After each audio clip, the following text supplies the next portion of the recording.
any good graduate student, business student, the first thing he says is grow, diversify, return. Rates are set for him by some kind of government, either by the Veterans Administration. I suggest is a very difficult form of management, and the one which, again, I think many are.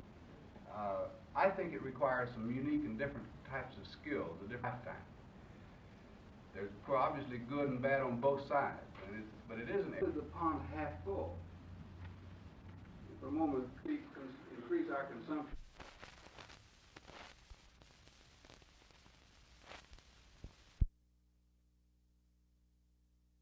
Of whoever.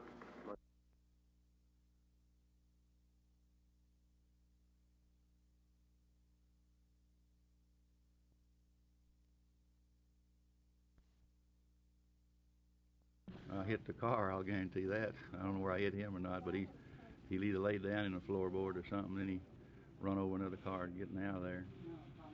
But he did get away, apparently. Yeah, he got away. I looked when I saw him fall down in the car. Well, I thought I'd hit him. I came back in and locked the door. And then when I went back out, well, he'd run into this other car, and kept going. Did he shoot back at you? No, he didn't shoot back. You weren't afraid to go after him? Nope. Too well trained in the Navy.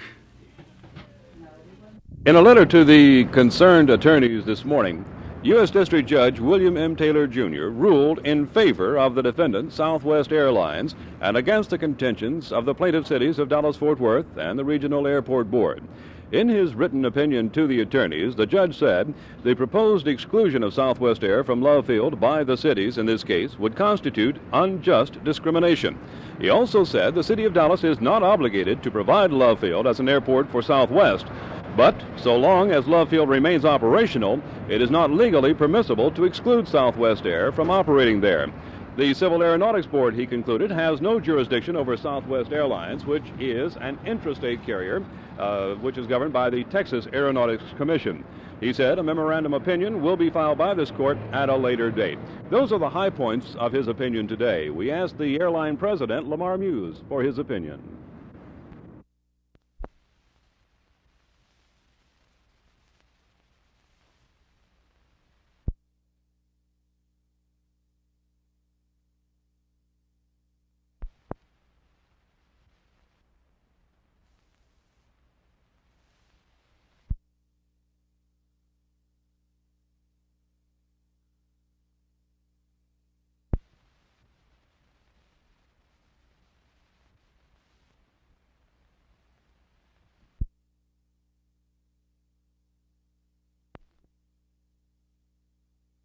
Rachel, what were your feelings when Atlantic came to 18, had about an old 12-foot putt for a birdie that would, make him go into a tie?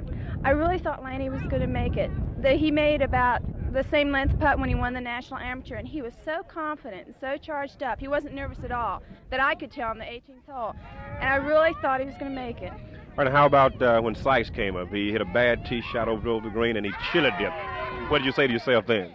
I thought Lanny had won it then, but that was super par that Dan Sykes had. I've really got to hand it to him. What a putt he had for a par there. It was unbelievable. After Sykes made it, did you feel you all would still win it, the sudden death playoff? I really thought Lanny would. I just knew all along. Lanny had said at the beginning of the week he was going to win. But you didn't even have any, you wasn't even worried. Well, he had never lied to me before.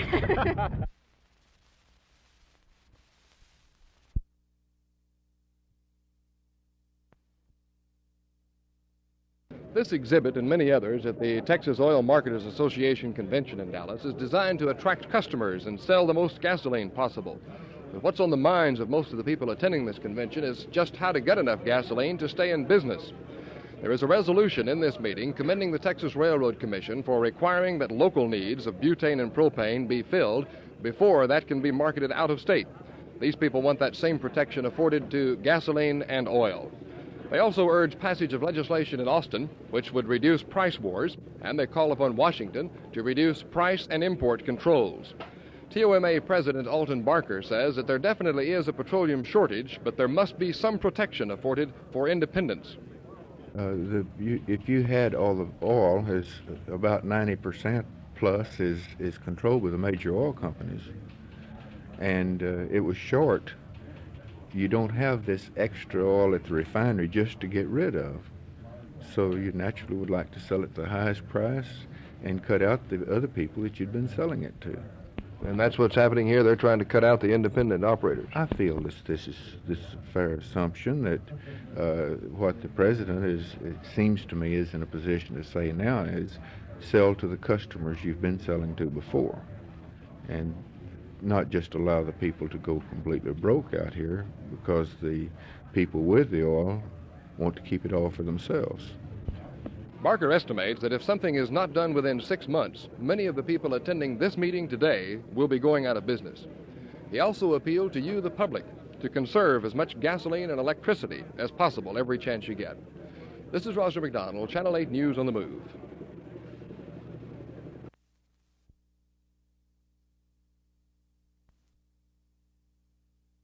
Commissioner Skeet Richardson renewed his attack on the Council of Governments. Last week, he had called it totally ridiculous to turn county money that might be used in the county over to the Council of Governments.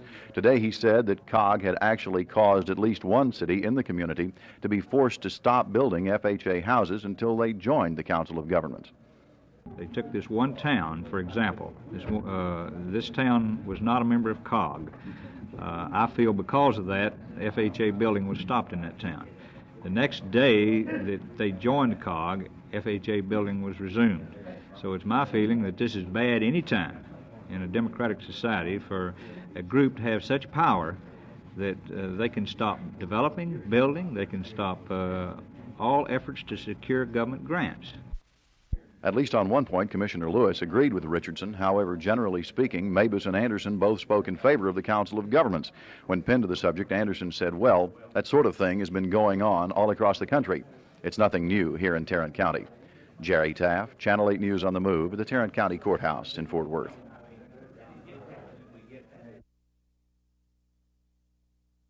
Tonight, this hearing will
I'd hope that he would have more reassurance to the nation. I would hope he'd have more disclosure. I would hope he would have more of plans as what he was going to do. But I don't want to comment on it. I want to think about it. I really don't know what he said, and I'm not sure the American public knows what he said.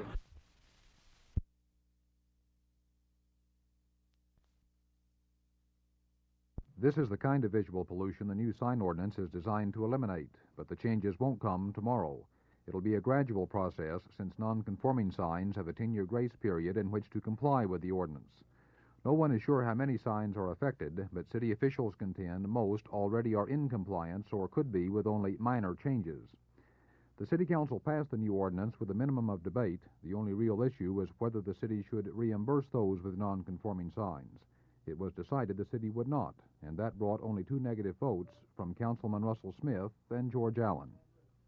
I'm voting no on the general idea that you can amortize over a period of 10 years, and no matter what the value, the then market value of the sign is, you're not providing for any type of compensation for it. That's my no. Well, it's not likely, though, we've heard the last of this sign ordinance. Now that the City Council has finally passed it, the sign industry has indicated it will take the matter to court.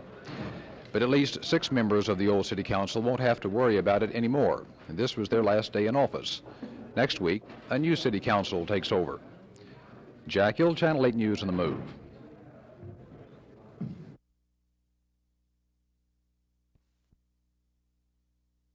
Well, you know what my opinion is. We just feel great. We felt all along that this had to be the decision the judge would make, because it looked to us like all the legal points were on our side, and apparently he ruled favorably on every major point that we raised and unfavorably on each point that the city's raised. We're extremely pleased that we'll be able to continue to provide the short-haul commuter service that we provide from close-in airports. Well, the only comment we have, of course, is we're disappointed, and we're concerned about it, but we will work within the framework of the order that's handed down by the judge. Okay, now that the judge has made his decision, what does the city plan to do? We have not yet had a chance to fully analyze the decision, and it has not been put in final form. When it has, then we'll make a decision as to whether or not we intend to appeal. Southwest Airlines, you'll recall, had said that to remain at Love Field was their only means of survival, that to move to the regional airport would mean financial disaster for the 3-plane airline. Well, in the opinion of Judge Taylor, they got their way.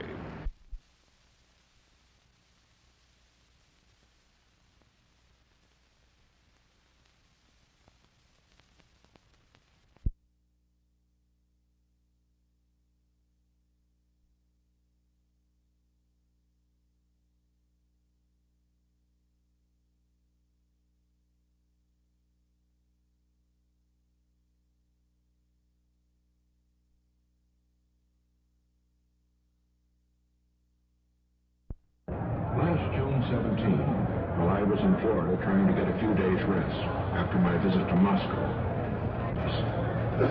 On September 15, as you will recall, indictments were brought against 7... The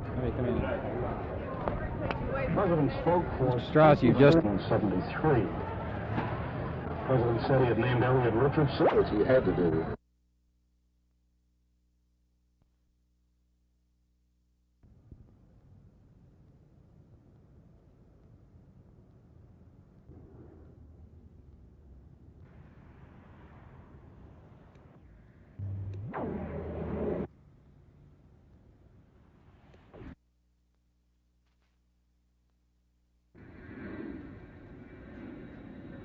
A roll call, or who were the two? So we have two. Mr. Smith and Mr. Allen.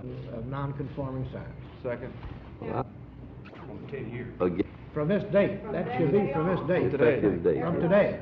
All we're doing is deleting the 3 to 10 years. Isn't that Yes. correct? And this is what the... Straight 10 years. George, this is what... 10 years.